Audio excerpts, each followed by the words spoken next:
नमस्कार,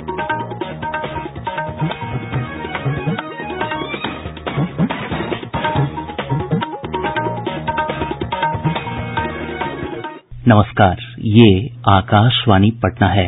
अब आप अभिषेक दास से प्रादेशिक समाचार सुनिए। पहले मुख्य समाचार।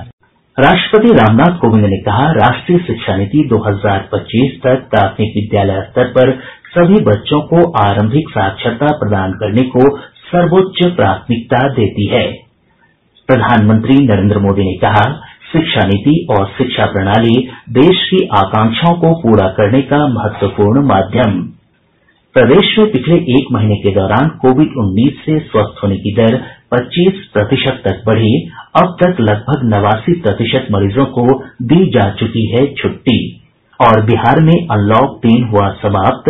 आज से केंद्र सरकार के अनलॉक 4 के प्रावधान हुए प्रभावी। अब समाचार विस्तार से। राष्ट्रपति रामनाथ कोविंद ने कहा है कि नई शिक्षा नीति वर्ष 2025 तक प्राथमिक विद्यालय स्तर पर सभी बच्चों को आरंभिक साक्षरता प्रदान करने को सर्वोच्च प्राथमिकता देती है। राष्ट्रपति आज राष्ट्रीय शिक्षा नीति पर राज्यपालों के सम्मेलन का वीडियो कॉन्फ्रेंस के माध्यम से उद्घाटन कर रहे थे। उन्होंने कहा कि सार्वजनिक शिक्षा संस्थानों को मजबूत करना अत्यंत महत्वपूर्ण है। शिक्षा नीति में यह स्पष्ट किया गया है कि सार्वजनिक शिक्षा प्रणाली ही जीवंत लोकतांत्रिक समाज का आधार होती है। अतः सार्वजनिक शिक्षण संस्थानों को मजबूत बनाना अत्यंत आवश्यक है। वर्ष 2025 तक प्राथमिक विद्यालय स्तर पर सभी बच्चों को मूलभूत साक्षरता और संख्या ज्ञान प्राप्त कराना इस शिक्षा प्रणाली की सर्वोच्च प्राथमिकता तय की गई है। राष्ट्रपति ने राज्यपालों से नई राष्ट्रीय शिक्षा नीति को लागू करने के लिए अपने राज्यों में विषय आधारित आभासी सत्र आयोजित करने को कहा। उन्होंने कहा कि इन सत्रों से प्राप्त सुझावों को राष्ट्रीय स्तर पर आगे के विचार और उपयोग के लिए शिक्षा मंत्रालय को भेजा जा सकता है।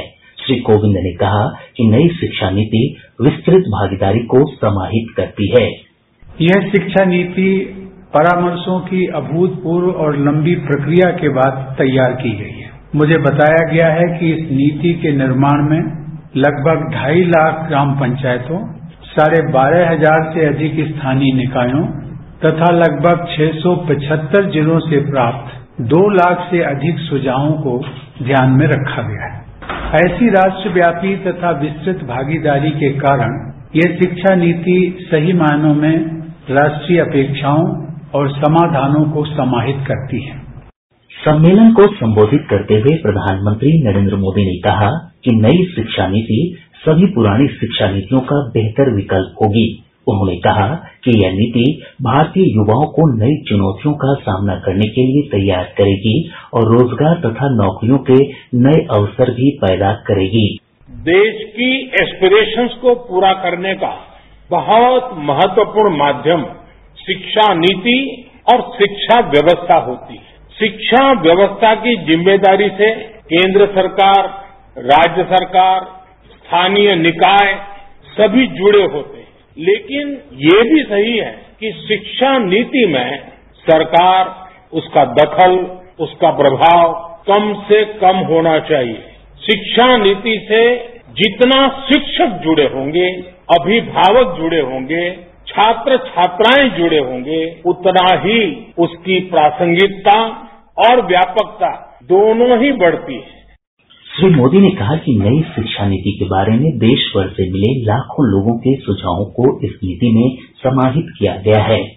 शिक्षा नीति का जो ड्राफ्ट तैयार हुआ था, उसके अलग अलग पॉइंट्स पर भी 2 लाख से अधिक लोगों ने अपने सुझाव दिए थे। नेशनल एजुकेशन पॉलिसी सिर्फ पढ़ाई लिखाई के तौर तरीकों में ही बदलाव लाने के लिए नहीं है। ये पॉलिसी 21वीं सदी के भारत के सामाजिक और आर्थिक जीवन को नई दिशा देने वाली है। ये पॉलिसी आत्मनिर्भर भारत के संकल्प और सामर्थ्य को आकार देने वाली है। प्रधानमंत्री ने जोर देकर कहा कि नई नीति कंठस्थ करने के बजाय सीखने पर जोर देती है और वह छात्रों की विवेचनात्मक क्षमता को बढ़ाएगी। ये पॉलिसी देश के युवाओं को भविष्य की आवश्यकताओं के मुताबिक नॉलेज और स्किल्स दोनों मोर्चों पर तैयार करेगी। नई शिक्षा नीति स्टडी के बजाय लर्निंग पर फोकस करती है और करिकुलम से और आगे बढ़कर क्रिटिकल थिंकिंग पर जोर देती है। इस पॉलिसी में प्रोसेस से ज्यादा पैशन, प्रैक्टिकलिटी और परफॉर्मेंस पर बल दिया गया है। एक तरह से देखें तो ये वन साइज फिट्स ऑल की अप्रोच से हमारी शिक्षा व्यवस्था को बाहर निकालने का एक मजबूत प्रयास है। उच्च शिक्षा में परिवर्तन लाने में नई शिक्षा नीति 2020 की भूमिका विषय पर इस सम्मेलन का आयोजन केंद्रीय शिक्षा मंत्रालय ने किया है। नई शिक्षा नीति 1986 की शिक्षा नीति के 34 वर्षों के बाद आई है। इस नीति का उद्देश्य विद्यालय और उच्च शिक्षा के क्षेत्र में महत्वपूर्ण सुधार करना है। इस सम्मेलन में राज्यों के शिक्षा मंत्री, राज्य विश्वविद्यालयों के कुलपति और अन्य वरिष्ठ अधिकारी भाग ले रहे हैं। प्रदेश में कोरोना मरीजों के स्वस्थ होने की दर लगातार बढ़ रही है। पिछले एक महीने में स्वस्थ होने की दर लगभग 25% तक बढ़ी है। स्वास्थ्य विभाग के आंकड़ों के अनुसार वर्तमान में स्वस्थ होने की दर लगभग 89% है। यह राष्ट्रीय औसत से लगभग 12% अधिक है। वहीं संक्रमण की दर में भी लगातार कमी आ रही है। संक्रमण का दर 1% से भी कम हो गया है, यानी अब 100 नमूनों की जांच में 1 से भी कम लोग संक्रमित मिल रहे हैं। इधर मृत्यु दर में भी गिरावट आई है। मृत्यु दर घटकर 0.5% तक आ गई है। दूसरी तरफ आज कोरोना के 1969 नए मामलों की पुष्टि के साथ ही संक्रमितों की संख्या बढ़कर 1,49,027 हो गई है। आज सबसे अधिक पटना से 241 मामलों की पुष्टि हुई है। भागलपुर से 97, औरंगाबाद से 63, अररिया से 55, समस्तीपुर से 45 और पूर्णिया तथा सीतामढ़ी से 46 मामले सामने आए हैं। अन्य जिलों से भी पॉजिटिव मामलों की पुष्टि हुई है। राज्य में अभी सक्रिय मरीजों की संख्या 17,972 है।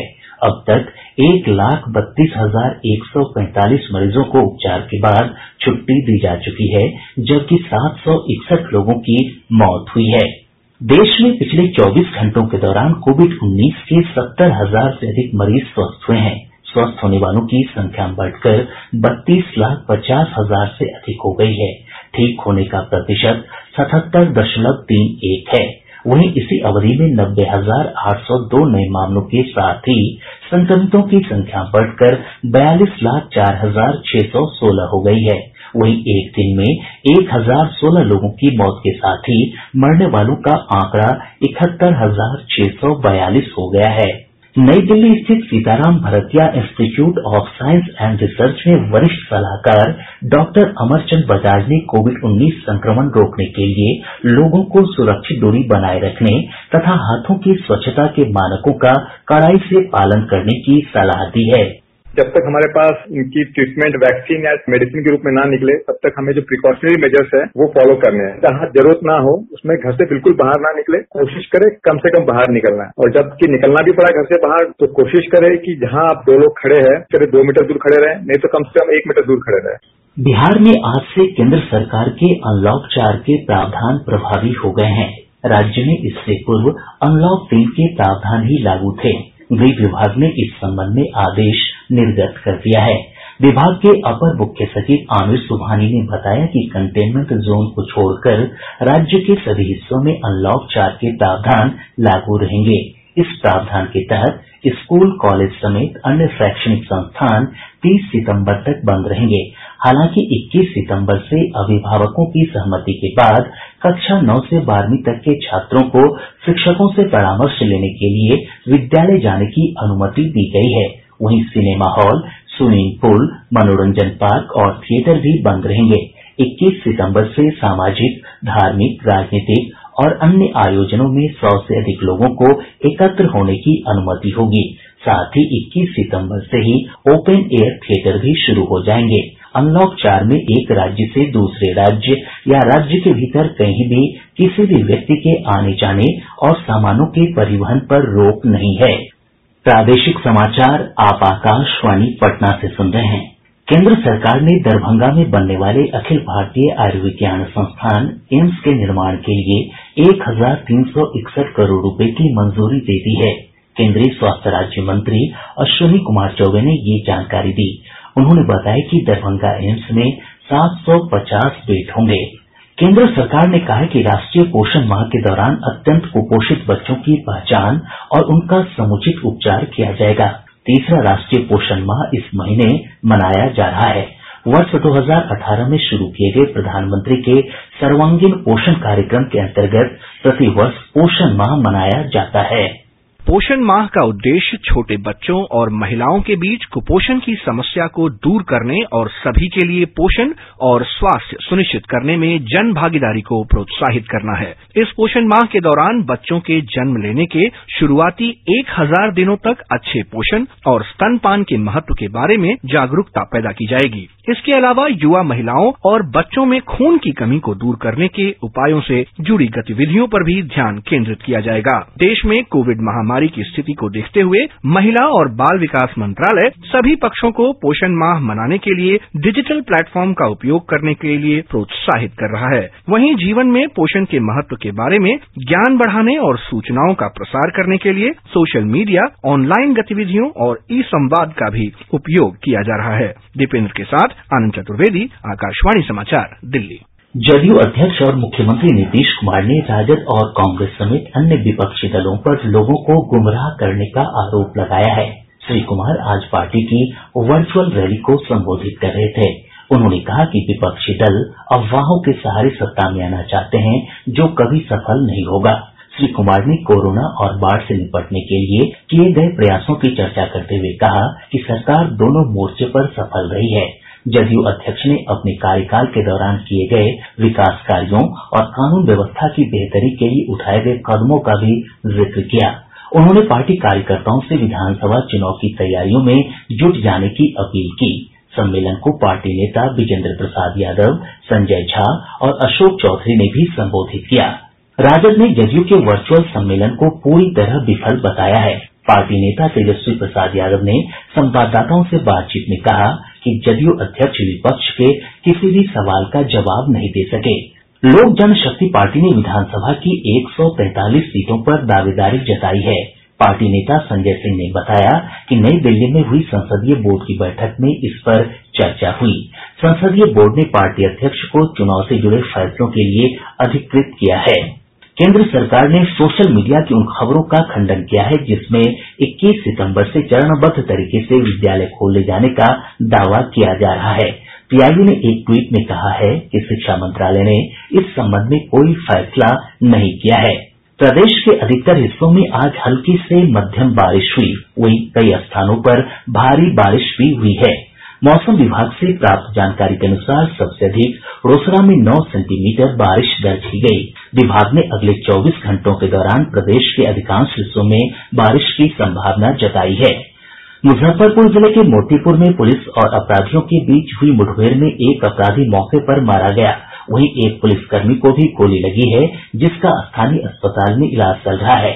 पश्चिम चंपारण जिले के बगहा से पुलिस ने एक मिनी गन फैक्ट्री का उद्भेदन करते हुए 2 लोगों को गिरफ्तार किया है। मौके से निर्मित अर्धनिर्मित हथियार और हथियार बनाने के उपकरण भी बरामद किए गए। और अब अंत में मुख्य समाचार एक बार फिर।